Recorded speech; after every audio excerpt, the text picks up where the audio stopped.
दूसरों को न्याय देते देते कब अपनों के साथ अन्याय हो जाता है, इसका कुछ पता ही नहीं चलता। ऐसा ही एक मामला गुड़गांव में सामने आया है, जहां एक पार्षद के खिलाफ उसी की बेटी ने सिर्फ केस दर्ज करा दिया। दरअसल पूरा मामला सेक्टर 9 एरिया का है, जहां एक युवती ने पुलिस को ईमेल के जरिए शिकायत देकर कहा उसके माता पिता उसकी जबरन शादी एक दौलताबाद निवासी युवक से करवाना चाहते हैं, जबकि वह 15 साल से किसी और के साथ रिलेशनशिप में है।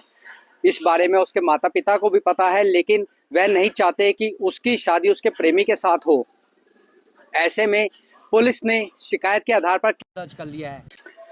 दरअसल सेक्टर 9 की रहने वाली नेहा कटारिया ने पुलिस को शिकायत देकर कहा कि उसके पिता नरेश कटारिया, जो कि वार्ड 8 से नगर निगम के पार्षद हैं, उन्होंने उसकी शादी जबरन दौलताबाद के एक युवक से तय कर दी है, जबकि वह उससे शादी ही नहीं करना चाहती। उसके माता पिता ने जबरन शादी करने के लिए उसे घर पर बंधक बनाया हुआ है।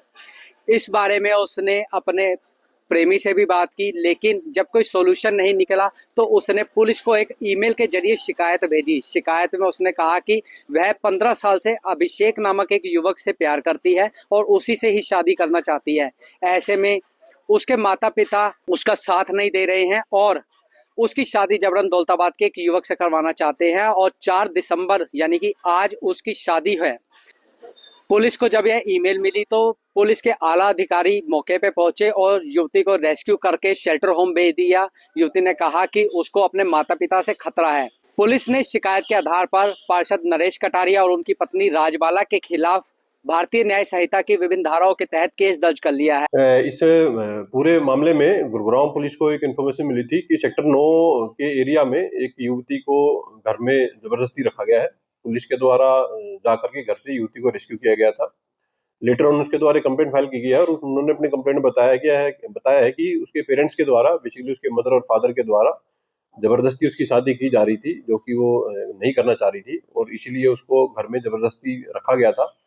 पुलिस के द्वारा उसकी कंप्लेंट के ऊपर एफआईआर रजिस्टर कर ली गई है और युवती को रेस्क्यू करके और सेफ हाउस में रखा गया है। पुलिस के द्वारा उसकी कोर्ट में स्टेटमेंट कराई जाएगी और मामले में जो भी फर्दर एक्शन बनेगा वो पुलिस के द्वारा लिया जाएगा। अभी जो युवती ने जो कंप्लेंट दी है वो उसके मदर और फादर के अगेंस्ट दी है और जैसे ही एक्यूज को अरेस्ट किया जाएगा, लेटर ऑन उनके प्रोफाइल के बारे में पता किया जाएगा कि क्या ये काम करते हैं या क्या किस विभाग से संबंधित है। पुलिस के द्वारा फिलहाल शिकायत में युवती ने क्या बताया है और कब उसकी शादी होने वाली है? युवती द्वारा बताया गया है कि वो जिस व्यक्ति से उसके मदर और उसके फादर के द्वारा इसकी शादी तय की गई थी, उससे वो विवाह नहीं करना चाह रही थी और जबरदस्ती उसके परिवार के द्वारा इसके ऊपर दबाव बनाया जा रहा था इस शादी के लिए, जो शादी नहीं करना चाह रही थी और इसीलिए इसने इस शादी को मना करते पुलिस को कंप्लेंट फाइल की और पुलिस के द्वारा उस कंप्लेंट के ऊपर एफआईआर रजिस्टर कर ली गई है। पुलिस की माने तो मामला अभी प्रारंभिक तौर की जांच पर है। जांच के दौरान जो भी तथ्य सामने आएंगे उसके आधार पर आगामी कार्रवाई की जाएगी। गुड़गांव से पवन कुमार सेठी। हमसे जुड़े रहने के लिए हमारे YouTube चैनल को सब्सक्राइब करें और नई वीडियो की नोटिफिकेशन के लिए बेल आइकॉन को दबाएं। अगर आप ये वीडियो Facebook पर देख रहे हैं तो लाइक जरूर करें और ज्यादा से ज्यादा शेयर करें। धन्यवाद।